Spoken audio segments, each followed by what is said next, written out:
Indonesia sebagai negara maritim. Indonesia disebut sebagai negara maritim karena wilayah Indonesia dikelilingi oleh laut yang luas. Negara kelautan disebut juga dengan negara bahari. Negara bahari merupakan negara pulau yang dikelilingi oleh laut. Setiap pulau-pulau di Indonesia selalu dikelilingi oleh laut. Tidak pernah laut itu terdapat di dalam pulau, tetapi laut itu terletak di luar pulau. Laut merupakan perairan yang luas di bumi, sedangkan kumpulan laut yang luas disebut dengan nama samudra. Wilayah perairan yang terdapat di dalam pulau yaitu sungai, danau, waduk, bendungan. Kalau perairan yang lebih kecil lagi di dalam pulau yaitu kolam. Kolam ini terserah, mau kolam untuk mandi pun boleh, mau kolam ikan juga boleh. Asalkan jangan jadi kolam susu. Kalau orang tenggelam di kolam renang bisa diselamatkan. Tetapi kalau tenggelam di danau dan sungai, kemungkinan sulit untuk ditemukan. Makanya kalau nggak tahu berenang, nggak usah mandi di sungai. Tidak usah mandi di sungai dan di danau, apalagi sampai ke tengah. Kalau mandi ke sungai dan di danau, di pinggir sajalah mandinya. Karena keselamatan yang paling penting. Kalau saya mandi di danau, sungai, dan pantai, selalu di pinggir, tidak pernah ke tengah. Kalau ada orang tenggelam di laut, sulit sekali untuk ditemukan. Bahkan bisa dikatakan mukjizat kalau bisa diselamatkan. Wilayah Indonesia didominasi oleh laut. Bahkan wilayah Indonesia lebih luas lautan dibandingkan daratan. Luas wilayah daratan Indonesia sekitar 1.919.440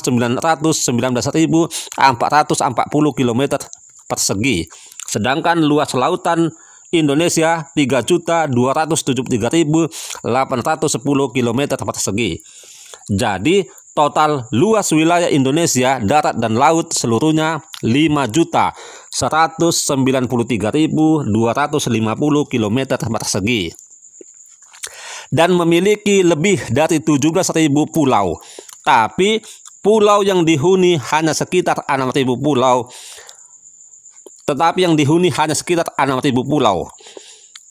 Masih banyak pulau-pulau di Indonesia yang kosong, yang tidak dihuni.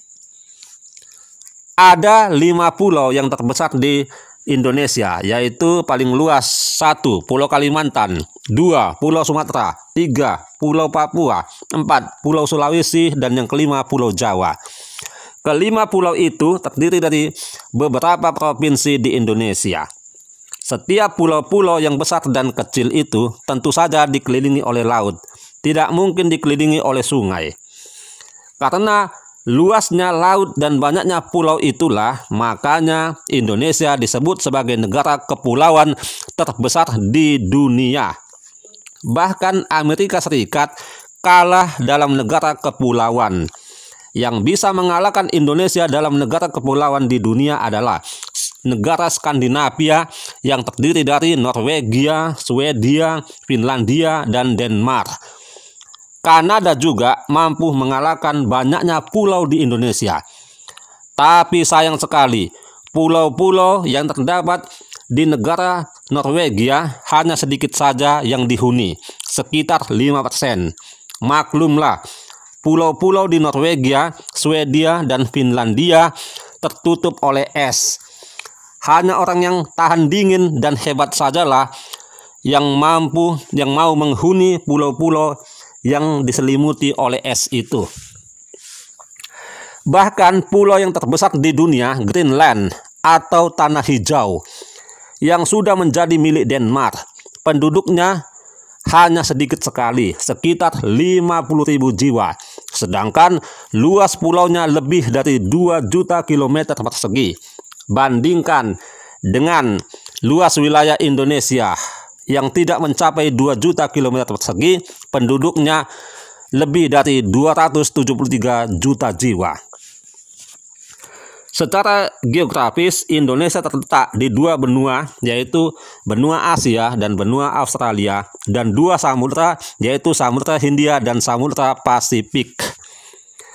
Kita sebagai warga negara Indonesia harus bangga karena kita di urutan pertama di benua Asia memiliki pulau terbanyak.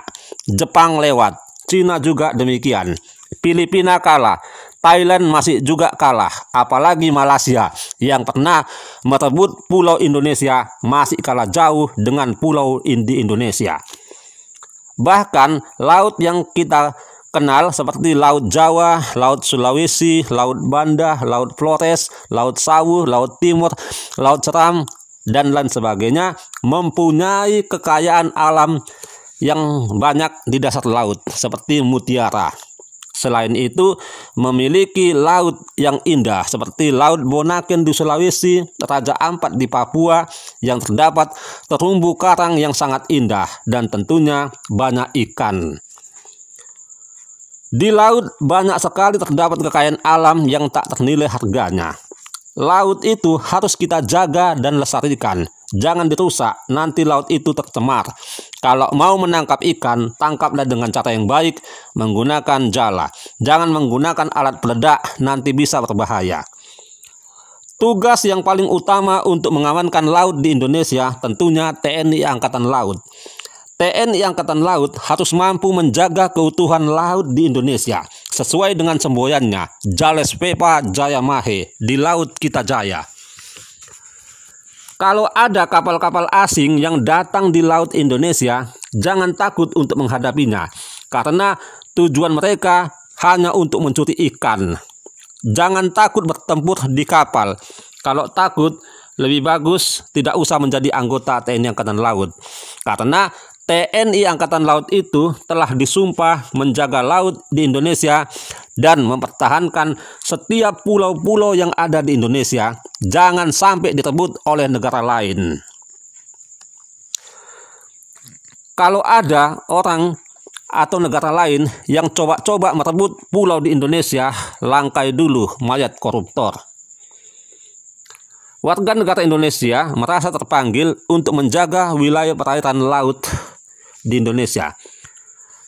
Dan mereka membantu TNI Angkatan Laut untuk menghadapi musuh agar jangan seenaknya memasuki perairan laut Indonesia, apalagi sampai mencuri pulau di Indonesia.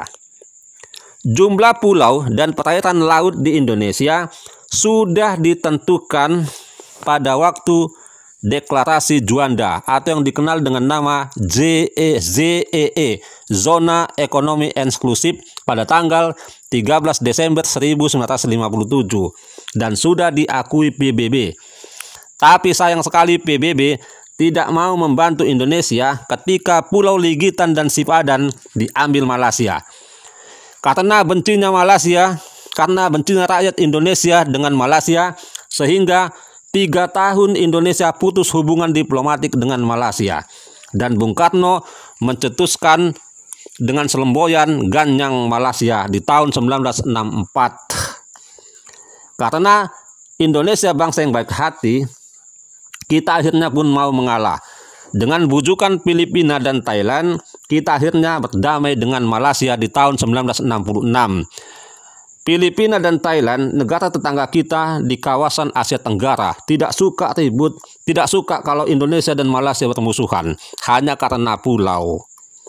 Jangankan pulau, tanah sejengkal saja, kalau direbut oleh orang lain, pasti kita tidak senang. Kita tunjukkanlah kepada dunia, kalau kita ini negara yang tangguh di darat maupun di laut. Berbulan-bulan anggota TNI Angkatan Laut bertugas di laut untuk menjaga laut demi pengabdian dengan pengabdian yang luar biasa. Mereka tidak takut tenggelam di laut. Kapal yang mereka tumpangi sebagai rumah mereka di laut yang luas.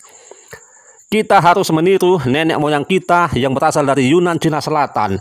Jiwa petualang-petualang mereka yang hebat mengarungi laut dan samudra yang luas, tidak takut ombak yang menerjang, berlayar di laut yang luas dengan gagah berani.